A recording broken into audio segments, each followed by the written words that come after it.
I wasn't supposed to be in that wing, but the janitor's key didn't ask permission. It only opened doors. When night fell, the school turned into a different building. The hum of the lights felt like a held breath. I worked the night shift because it fit my schedule. Graveyard at a grocery store by day, nights cleaning the high school 2 blocks away. It was boring money, honest and steady. The principal left the keys in a little brass box labeled night staff. That box was heavy with decades of tape residue and cheap coffee stains. The key ring had one key that looked older than the rest. Everyone called it the janitor's key. The first few weeks were the same. I mopped the cafeteria floor in long, straight strokes, counted the chairs in the gym, and vacuumed the library like an old ritual, always clockwise. There was a rhythm to it. I'd listen to the radio low, a public radio show that sounded like it belonged in a study room, and I would zone out. The school at 2 a.m. was a museum of small noises, HVAC rattles, the distant drip of the science lab sink, the soft slap of my mop against tile. One night in late October, the principal handed me a stack of supply orders and mentioned casually that the north wing had been locked since winter. "Boiler problems," she said. "Old wiring." The janitor's key opened the storage room next to the boiler door. It wasn't a big deal. Old schools always had closed wings. Still, on the way through the dark corridor that smelled like chalk dust and old gym socks, something felt wrong. The hallway lights flickered, which they usually did, but this time I noticed the posters had been peeled from the walls, a row of empty glue squares like teeth. I pushed the janitor's key into the storage room lock. The door swung with the sigh of a thing that had been holding its breath. Inside, the air was colder, and the flashlight caught boxes of paper labeled auditions and a rusted heater. Behind the boxes, the boiler door, heavy, steel, was chained. The chain was new. Someone had locked it from the inside. I didn't think about it much at first. I radioed the office, left my bag in the storage room, and went to fetch the extra furnace filters from the back. When I came back with my arms full, I found the door a little ajar. I don't mean halfway. I mean it looked like it had been suspended between being closed and being open, just a sliver. The chain hung loose like a snapped spine. That's when I heard the footsteps. Not in the corridor, not the hollow echo of my own boots, but from somewhere beyond the boiler room. A slow scrape, as if someone were dragging a chair across rough concrete. I froze. My radio hummed in my pocket, but there was nothing on the line. I was on the second-floor loop alone. The footsteps stopped. A low, wet sound followed, like someone licking salt off their lips.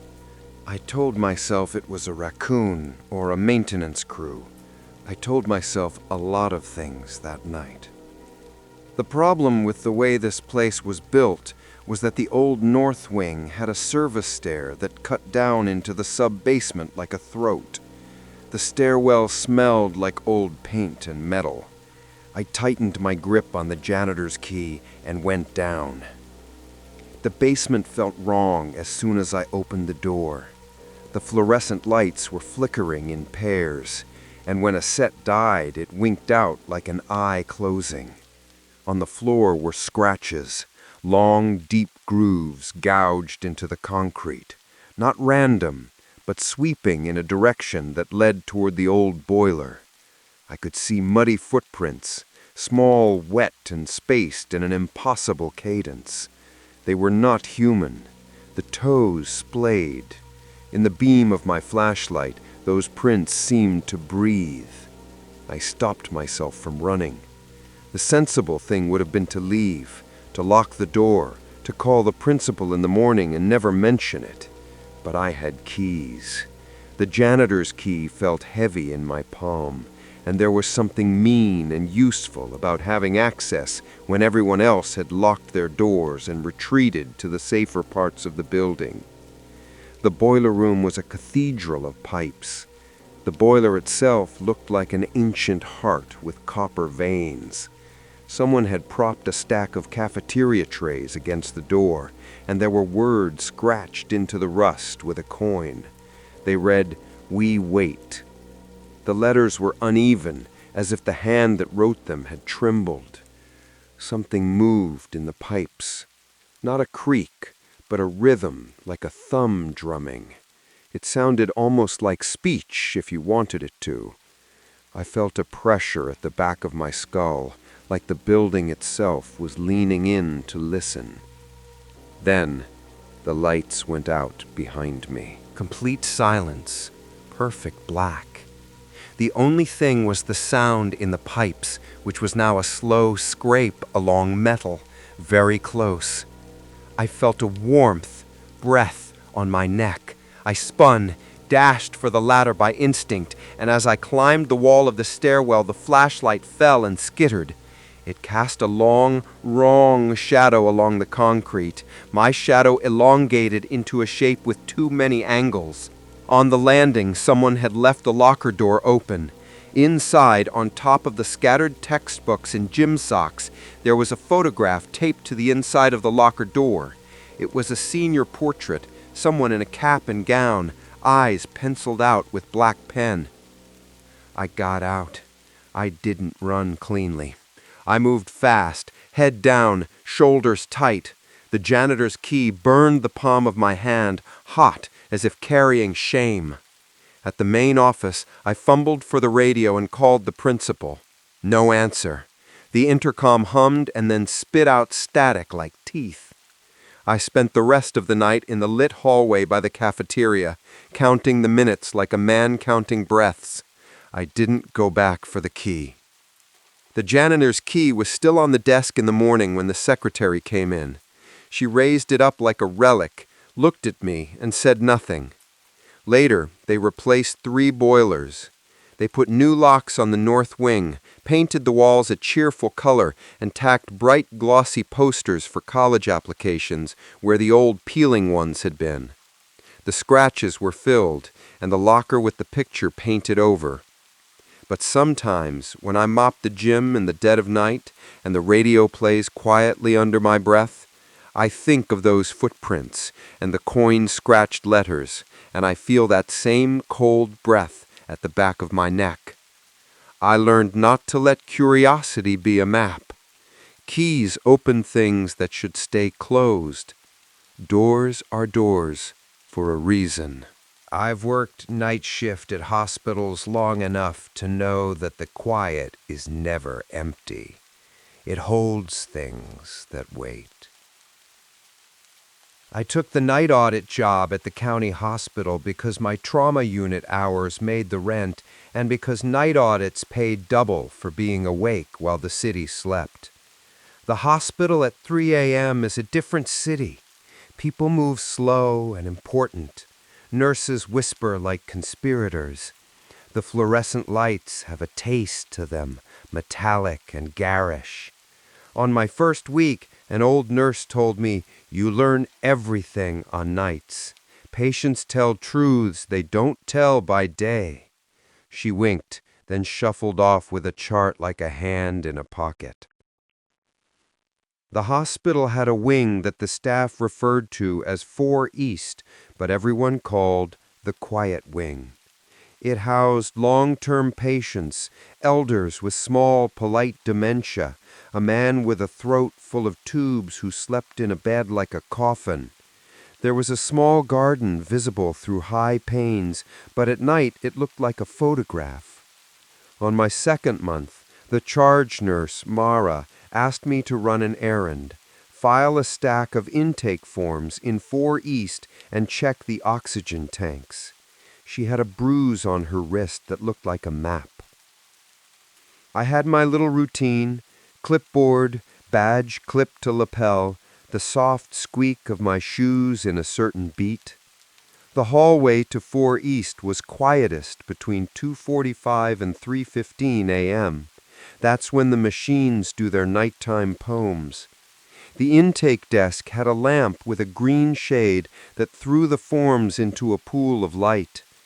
I walked in, listening, and the first thing I noticed was a humming sound under everything else. It came from the vents. It was low, like someone tuning a radio. In the ward, beds were spaced like islands. I started with the paperwork, but one chart had no name, just a number. I tracked the bed. An elderly woman sat up on the edge of her bed, hands folded like a prayer. When I leaned in to hand her a pen to sign, she turned and looked past me. Her eyes were clear, but not seeing me the way people see. She mouthed the words without sound. "Don't leave." At first I thought she was disoriented. Hospitals breed that kind of behavior.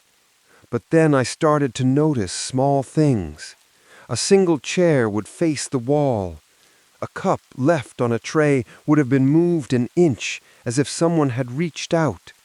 The suction machine in room 9 hiccuped like a sob every 15 minutes.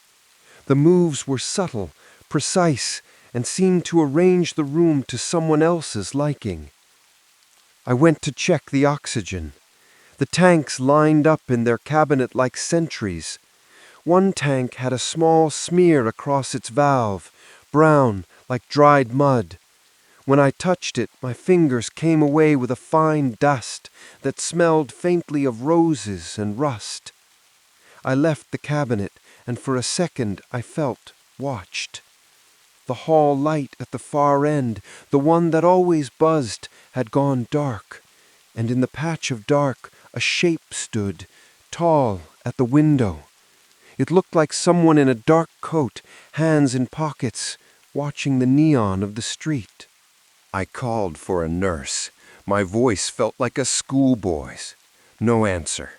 My radio crackled with anesthesia techs and cafeteria requests, as if I were invisible. I told myself patients wander at night. They go to the bathroom, go down to the gift shop. They get confused. Probable explanations stacked like cards.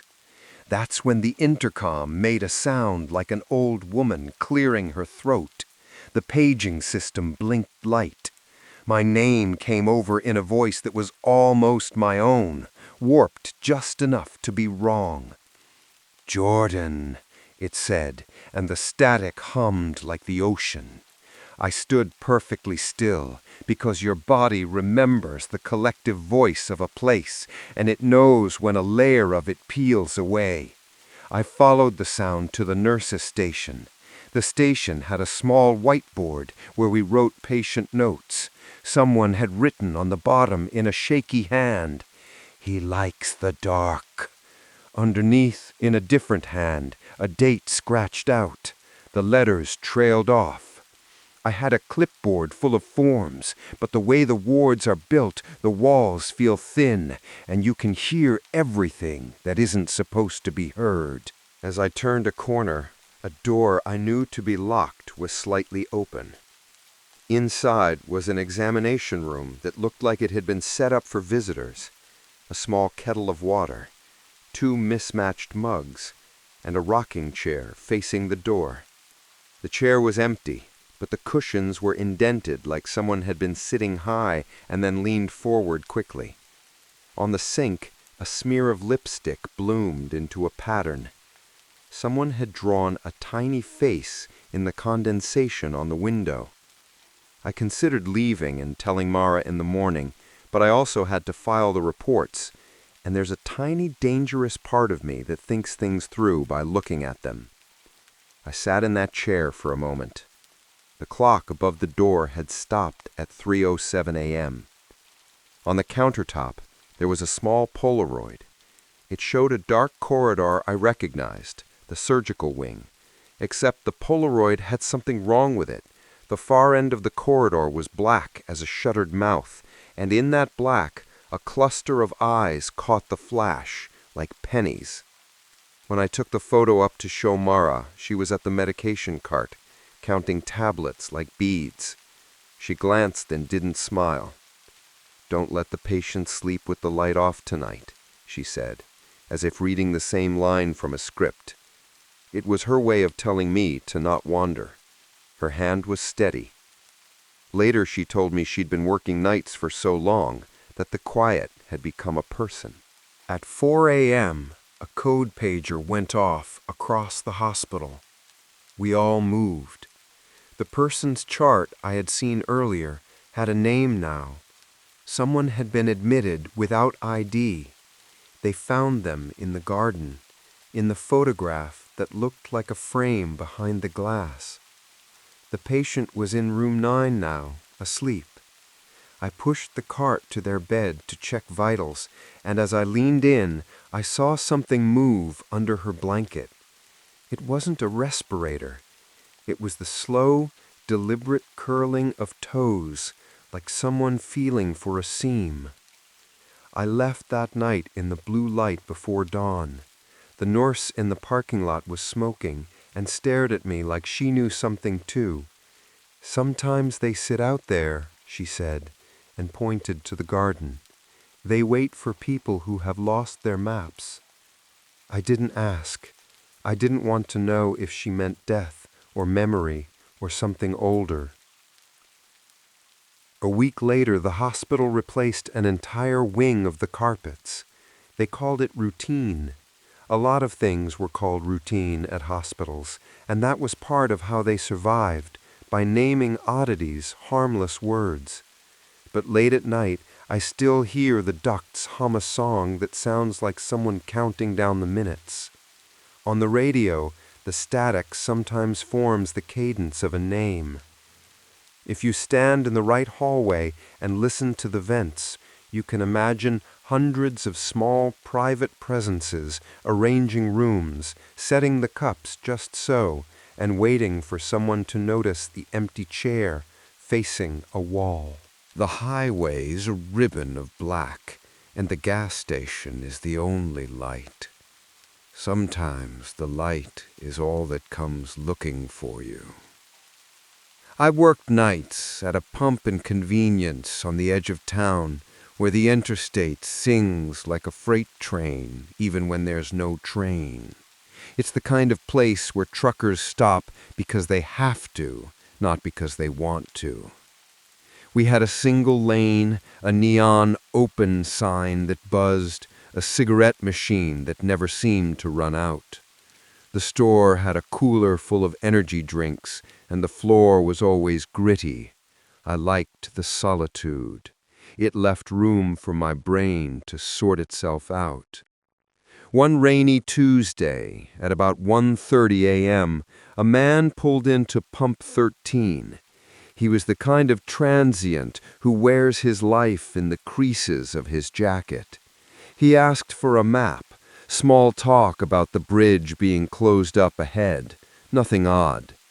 He left his cigarette in the ashtray on the pump. When he came inside, he kept glancing at the security monitors, as if trying to remember where the cameras pointed. He bought nothing but a map and a bottle of water, and left his purchase on the counter like a promise.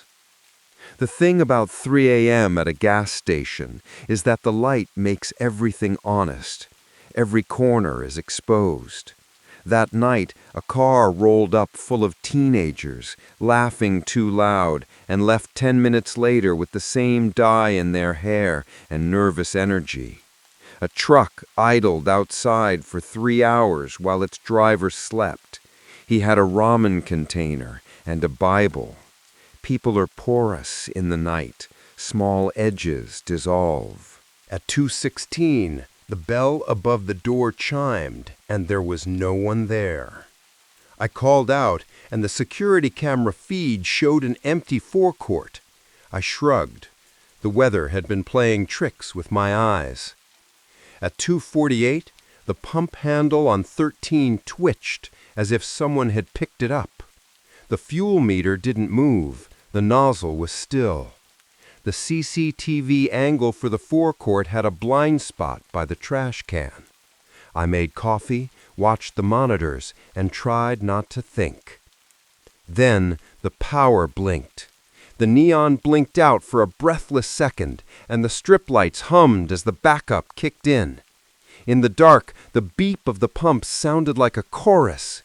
When the lights came back, the map was gone from the counter where the transient had left it. I checked the footage. The man was there on camera, but at the moment the lights split, he turned his face directly to the camera. He looked like any face you might pass. Empty hat, hollowed cheeks, but whoever he was, he smiled in the freeze frame the way a camera catches a lie. After that frame, he was gone. The map lay on the ground by pump 13. I picked it up. There was a thumbprint pressed into a corner, oily and small. I laughed nervously. Then, between the folds, I noticed heavy lines penciled in, road circled, a route marked with an X. Someone had used a pen to write one word: stay. The ink had run because the map had been wet. An hour later, the trucker, the one who liked ramen and prayers, came in and said he'd seen someone walking on the shoulder down Route 7. He described a figure in a coat, hands in pockets, hitchhiking, even in the rain. Crazy thing, he said. He kept looking at me like I'd owe him something. The truck driver's watch read 3:12 then. He asked if I'd seen the man with the map. I said truthfully, yes. He nodded, and in the way truckers do, he told me that certain highways can keep you once they learn your name. I was alone at the counter when I heard a scrape at pump 13. Not the usual metallic scrape of the pump, but something lower, like cloth rubbing dry concrete. The cameras showed nothing moving, but the handle slipped a fraction and then stopped as if someone had gone across the blind spot. I went out because that is what you do. You go check the place that makes the noise. The rain had slowed to a mist. The pump was still. The map, which I had placed folded in the register, was now tucked under the nozzle, wet and steaming. Under the map was something else, a single Polaroid. In the picture was pump 13 at night, but the angle was wrong, as if taken from the inside of the station looking out. In the Polaroid's foreground were footprints in wet asphalt. They led toward the highway and then stopped. There were other prints closer to the pump, smaller, too close together, and then an impression like a hand had been pressed into the ground. I pocketed the photo and told myself enough science and late nights and caffeine would explain it. But my hands did not feel like they belonged to me anymore. They felt like two small animals always checking doors. At 4 a.m., a car pulled up. This time it was a young woman, eyes rimmed red like she'd been crying. She asked for help because her phone was dead and she couldn't find the bridge. I offered the Polaroid to show her the route. She froze when she saw it. "They took her," she whispered. "My sister. She left last year and never came back. People say she walks the shoulders. People say she waits at pumps." I told the clerk at the other station across the highway about the Polaroid and the map. He told me a local story about a truck stop that had once been a farmhouse, where a woman waited for a brother who never returned. He mentioned names like a man counting coins. When morning came, the county painted over the graffiti on the overpass and replaced the cracked fluorescent bulbs with new LED strips. They installed a new camera on the forecourt. But they left pump 13 untouched. You cannot replace a place that remembers. That week, a man came by who left the pump, walked into the store, and asked for a match despite the no smoking sign. He kept glancing at me through the corner of his eye. He wrote nothing, he bought nothing, he left the match unlit and placed it on the counter like a marker. The next night the match was gone. I asked the manager, and he shrugged and said customers take things overnight. I said nothing about the footprints that appeared only in the mud beside the highway after rain. One night, I closed early and drove by the station. The neon sign blinked welcome at me. The pumps sat like loners on a wet stage. I thought I saw a lone figure standing by pump 13, hood up, hands in pockets, thumb out. I thought about stopping, and I thought about how people can vanish. The highway is a place that knows how to swallow things quietly. I quit the job 3 weeks later. The new guy took my shift. He called me in the morning and said he found the Polaroid under the register and the map tucked under the nozzle. He laughed it off as a prank. That night the rain started, and the drivers came and went. And sometimes, when you work nights at isolated places, you get to watch the world hand itself to strangers in the dark. A week after that, the manager told me the new security camera recorded a figure walking into the blind spot. It shows a man in coat standing at pump 13, but when the footage zooms in, the figure's face blurs into the static like a radio. The timestamp on the footage is always the same, 3:13 a.m. They put a sticker on the feed now, blind spot. Humans name things so they feel smaller. I still think about the map. I still see the X marked on the paper when I close my eyes. If you're ever out on Route 7 late and you see a light on the horizon, don't stop unless you have to. If someone asks to use your phone, check the map in their hands.